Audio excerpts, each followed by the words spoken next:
저는 오늘 비상계엄에 관한 입장을 밝히기 위해 이 자리에 섰습니다. 지금 야당은 비상계엄 선포가 내란죄에 해당한다며 광란의 칼춤을 추고 있습니다. 정말 그렇습니까? 과연 지금 대한민국에서 국정마비와 국헌문란을 벌이고 있는 세력이 누구입니까? 지난 2년 반 동안 거대 야당은 국민이 뽑은 대통령을 인정하지 않고 끌어내리기 위해 퇴진과 탄핵 선동을 멈추지 않았습니다. 대선 결과를 승복하지 않은 것입니다. 대선 이후부터 현재까지 무려 178회에 달하는 대통령 퇴진 탄핵 집회가 임기 초부터 열렸습니다.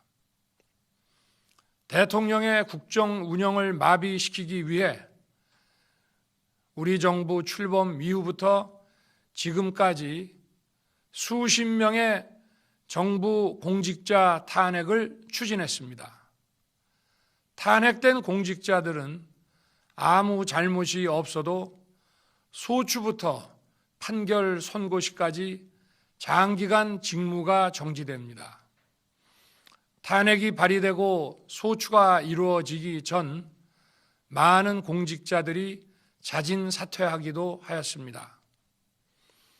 탄핵 남발로 국정을 마비시켜 온 것입니다. 장관, 방통위원장 등을 비롯하여 자신들의 비위를 조사한 감사원장과 검사들을 탄핵하고 판사들을 겁박하는 지경에 이르렀습니다.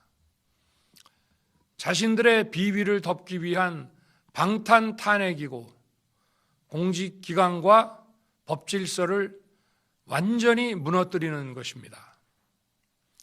뿐만 아니라 위헌적 특검 법안을 27번이나 발의하면서 정치 선동 공세를 가해 왔습니다. 급기야는 범죄자가 스스로 자기에게 면죄부를 주는 셀프 방탄 입법까지 밀어붙이고 있습니다. 거대 야당이 지배하는 국회가 자유민주주의의 기반이 아니라 자유민주주의 헌정 질서를 파괴하는 괴물이 된 것입니다. 이것이 국정마비요, 국가 위기 상황이 아니면 무엇이란 말입니까? 이것뿐만이 아닙니다.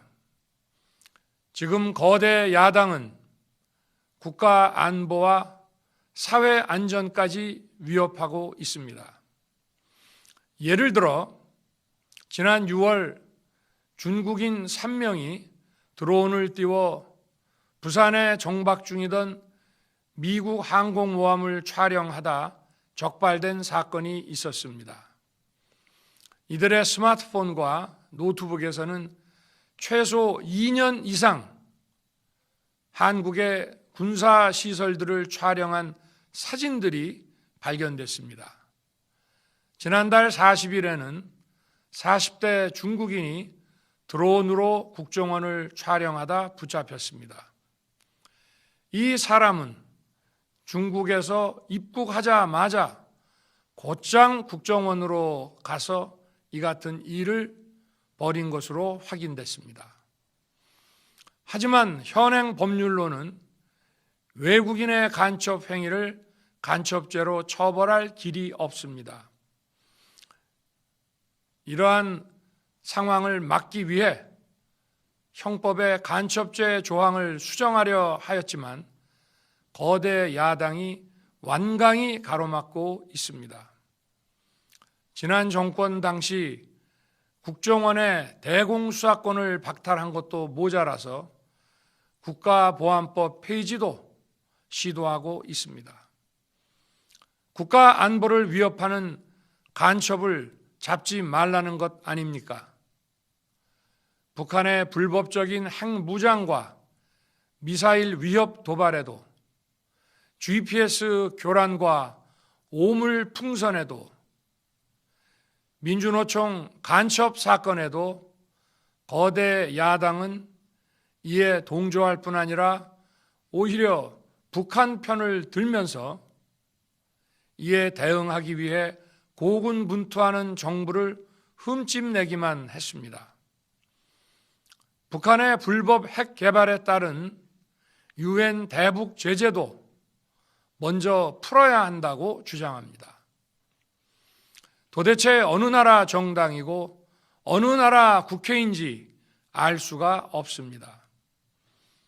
검찰과 경찰의 내년도 특경비, 특활비 예산은 아예 0원으로 깎았습니다. 금융 사기 사건, 사회적 약자 대상 범죄, 마약 수사 등 민생 침해 사건 수사, 그리고 대공 수사에 쓰이는 기묘한 예산입니다. 마약, 딥페이크 범죄 대응 예산까지도 대폭 삭감했습니다. 자신들을 향한 수사 방해를 넘어 마약 수사, 조폭 수사와 같은 민생사범 수사까지 가로막는 것입니다. 대한민국을 간첩 천국, 마약 소굴, 조폭 나라로 만들겠다는 것 아닙니까? 이런 사람들이야말로 나라를 망치려는 반국가 세력 아닙니까? 그래놓고 자신들의 특권을 유지하기 위한 국회 예산은 오히려 늘렸습니다. 경제도 위기 비상 상황입니다. 거대 야당은 대한민국의 성장 동력까지 꺼뜨리려고 하고 있습니다. 민주당이 삭감한 내년 예산 내역을 보면 잘 알 수 있습니다. 원전 생태계 지원 예산을 삭감하고 체코 원전 수출 지원 예산은 무려 90%를 깎아버렸습니다. 차세대 원전 개발 관련 예산은 거의 전액을 삭감했습니다. 기초과학연구, 양자, 반도체, 바이오 등 미래 성장 동력 예산도 대폭 삭감했습니다. 동해가스전 시추 예산, 이른바 대왕고래 사업 예산도 사실상 전액 삭감했습니다. 청년 일자리 지원 사업, 취약계층 아동 자산 형성 지원 사업, 아이들 돌봄 수당까지 손을 댔습니다.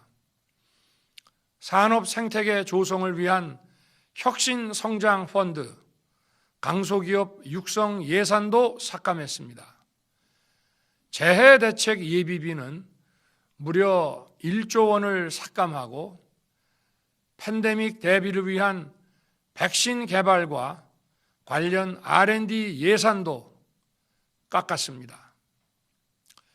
이처럼 지금 대한민국은 거대 야당의 의회 독재와 폭거로 국정이 마비되고 사회 질서가 교란되어 행정과 사법의 정상적인 수행이 불가능한 상황입니다.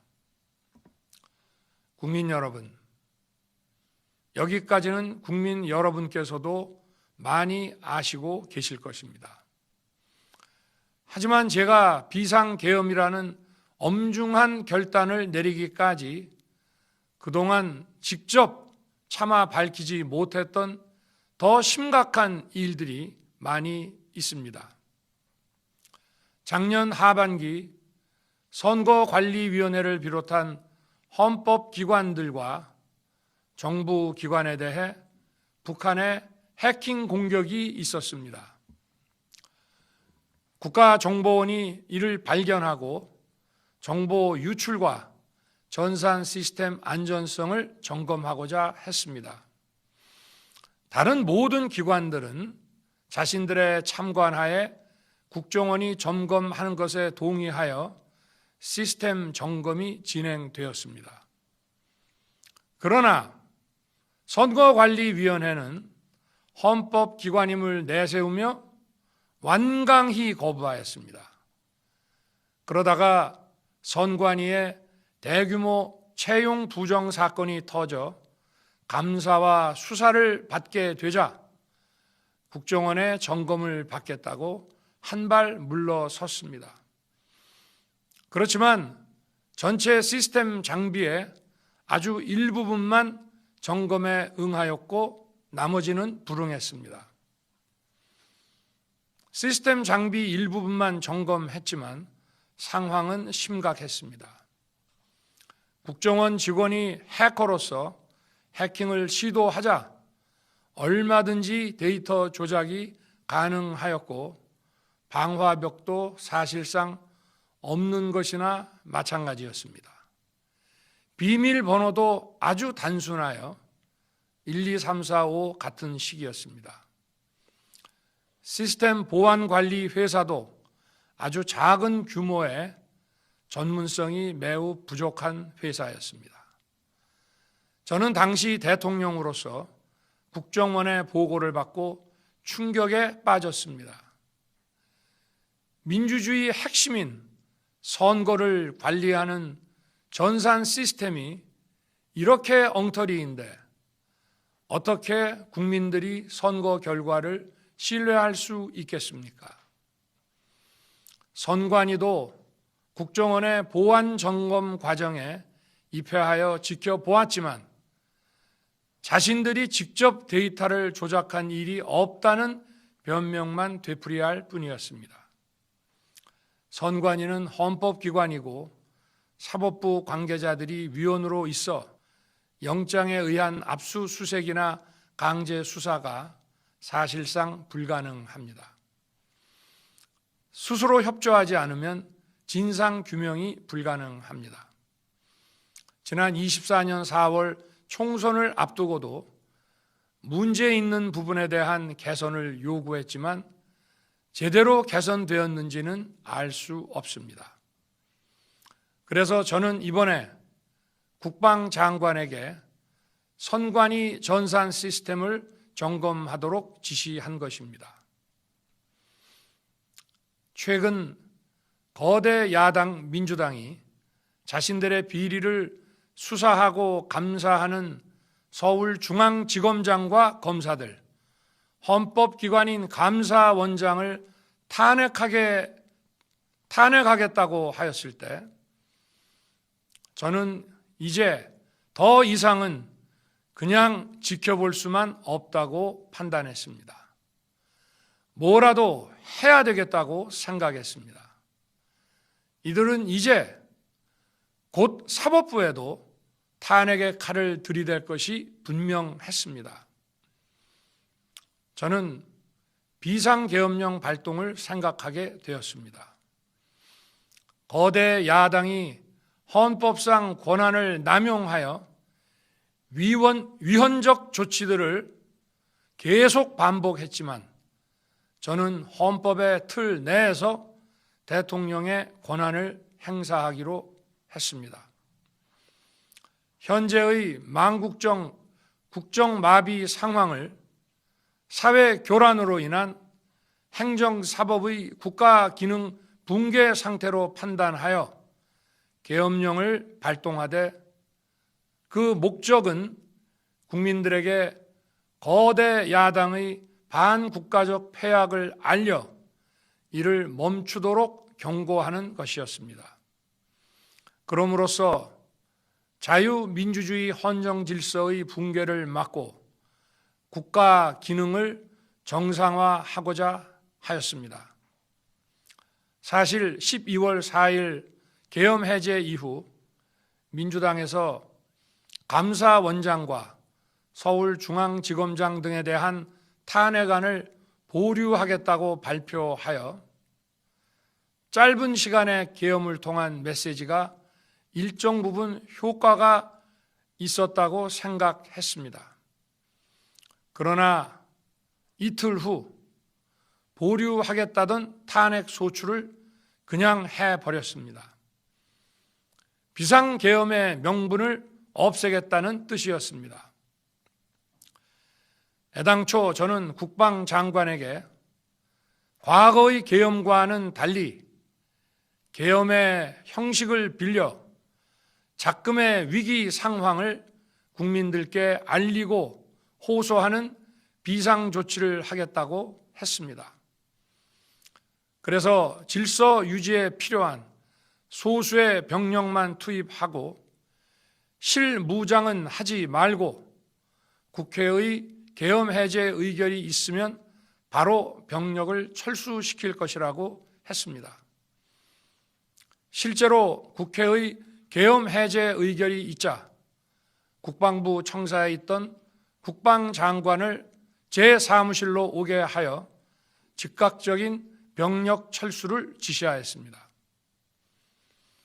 제가 대통령으로서 발령한 이번 비상조치는 대한민국의 헌정 질서와 국헌을 망가뜨리려는 것이 아니라 국민들에게 망국의 위기 상황을 알려드려 헌정 질서와 국헌을 지키고 회복하기 위한 것입니다.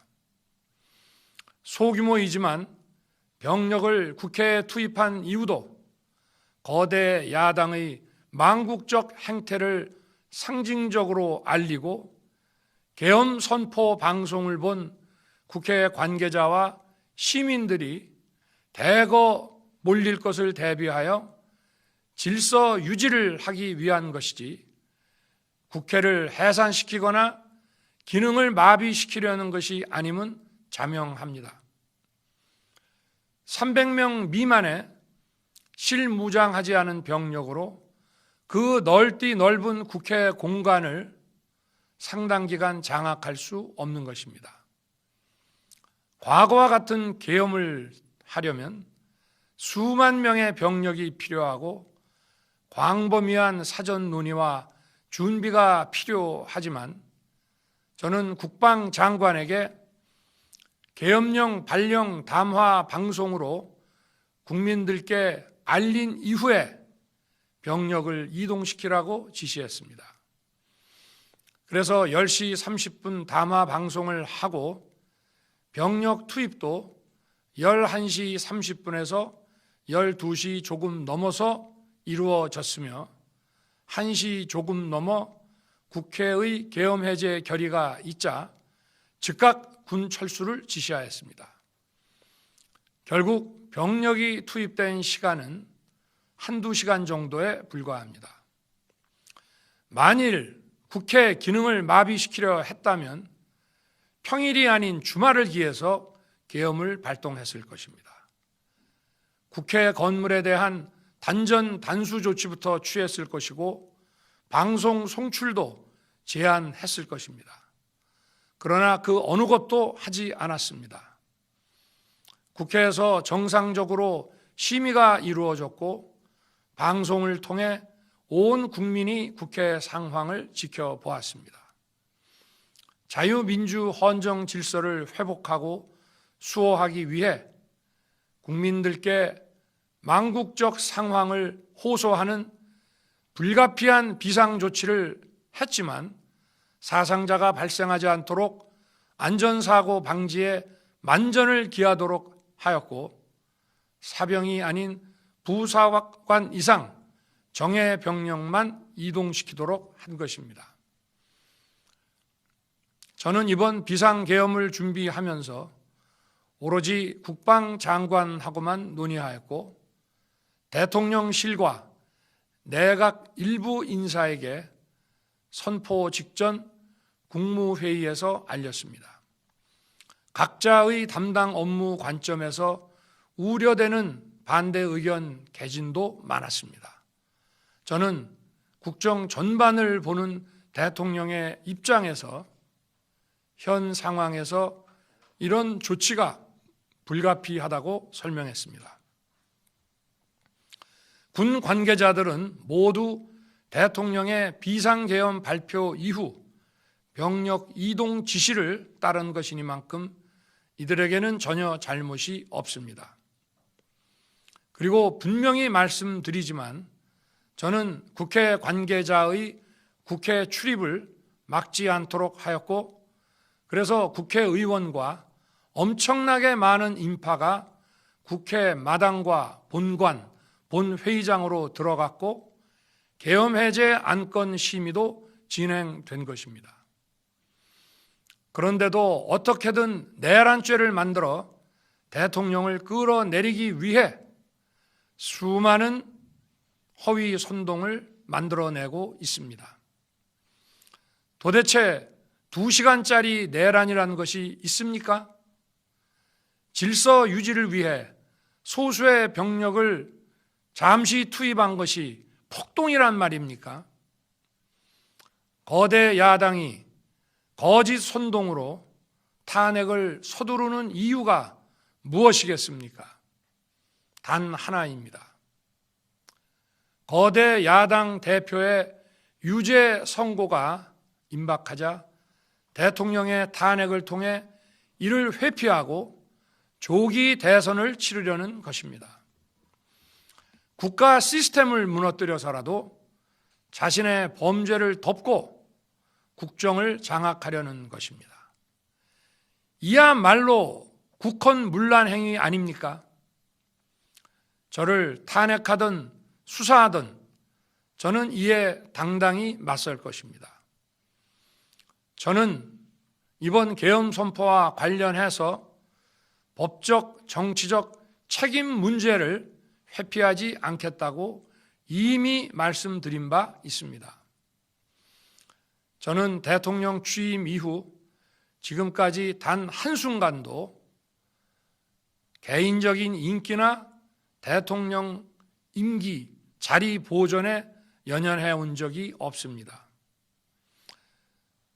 자리 보존 생각만 있었다면 국헌문란 세력과 구태여 맞서 싸울 일도 없었고 이번과 같이 비상계엄을 선포하는 일은 더더욱 없었을 것입니다. 5년 임기 자리 지키기에만 매달려 국가와 국민을 외면할 수 없었습니다. 저를 뽑아주신 국민의 뜻을 저버릴 수 없었습니다. 하루가 멀다 하고 다수의 힘으로 입법 폭고를 일삼고 오로지 방탄에만 혈안되어 있는 거대 야당의 의회 독재에 맞서 대한민국의 자유민주주의와 헌정 질서를 지키려 했던 것입니다. 그 길밖에 없다고 판단해서 내린 대통령의 헌법적 결단이자 통치 행위가 어떻게 내란이 될 수 있습니까? 대통령의 비상계엄 선포권 행사는 사명권 행사, 외교권 행사와 같은 사법심사의 대상이 되지 않는 통치 행위입니다. 국민 여러분, 지금 야당은 저를 중범죄자로 몰면서 당장 대통령직에서 끌어내리려 하고 있습니다. 만일 망국적 국헌문란 세력이 이 나라를 지배한다면 어떤 일이 벌어지겠습니까? 위헌적인 법률, 셀프 면죄부 법률, 경제 폭망 법률들이 국회를 무차별 통과해서 이 나라를 완전히 부술 것입니다. 원전 산업, 반도체 산업을 비롯한 미래 성장 동력은 고사될 것이고 중국산 태양광 시설들이 전국의 살림을 파괴할 것입니다. 우리 안보와 경제의 기반인 한미 동맹, 한미일 공조는 또다시 무너질 것입니다. 북한은 핵과 미사일을 고도화하여 우리의 삶을 더 심각하게 위협할 것입니다. 그러면 이 나라 대한민국의 미래가 어떻게 되겠습니까? 간첩이 활개치고 마약이 미래 세대를 망가뜨리고 조폭이 설치는 그런 나라가 되지 않겠습니까? 지금껏 국정 마비와 국헌 문란을 주도한 세력과 범죄자 집단이 국정을 장악하고 대한민국의 미래를 위협하는 일만큼은 어떤 일이 있어도 막아야 합니다. 저는 끝까지 싸울 것입니다. 국민 여러분, 국정 마비의 망국적 비상 상황에서 나라를 지키기 위해, 국정을 정상화하기 위해 대통령의 법적 권한으로 행사한 비상계엄 조치는 대통령의 고도의 정치적 판단이고 오로지 국회의 해제 요구만으로 통제할 수 있는 것입니다. 이것이 사법부의 판례와 헌법학계의 다수 의견임을 많은 분들이 알고 있습니다. 저는 국회 해제 요구를 즉각 수용했습니다.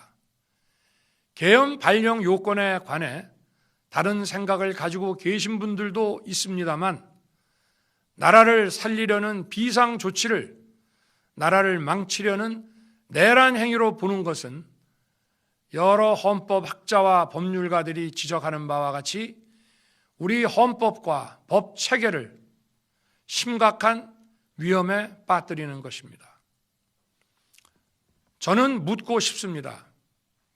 지금 여기저기서 광란에 칼춤을 추는 사람들은 나라가 이 상태에 오기까지 어디서 도대체 무엇을 했습니까? 대한민국의 상황이 위태롭고 위기에 놓여 있다는 생각도 전혀 하지 않았다는 말입니까? 공직자들에게 당부합니다. 엄중한 안보 상황과 글로벌 경제 위기에서 국민의 안전과 민생을 지키는 일에 흔들림 없이 매진해 주시기 바랍니다. 국민 여러분, 지난 2년 반 저는 오로지 국민만 바라보며 자유민주주의를 지키고 재건하기 위해 불의와 부정, 민주주의를 가장한 폭거에 맞서 싸웠습니다. 피와 땀으로 지켜온 대한민국, 우리의 자유민주주의를 지키는 길에 모두 하나가 되어 주시길 간곡한 마음으로 호소드립니다. 저는 마지막 순간까지 국민 여러분과 함께 싸우겠습니다. 짧은 시간이지만 이번 계엄으로 놀라고 불안하셨을 국민 여러분께 다시 한번 사과드립니다. 국민 여러분에 대한 저의 뜨거운 충정만큼은 믿어주십시오. 감사합니다.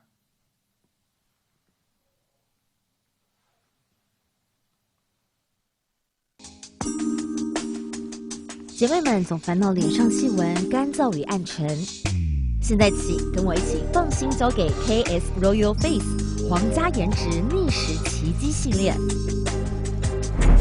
KS Royal Face 皇家颜值逆时奇迹系列，它添加5种 EGF， 专门防止肌肤老化，强化皮肤修复，增加肌肤弹性水嫩，轻松抚平皱纹，换回青春自信。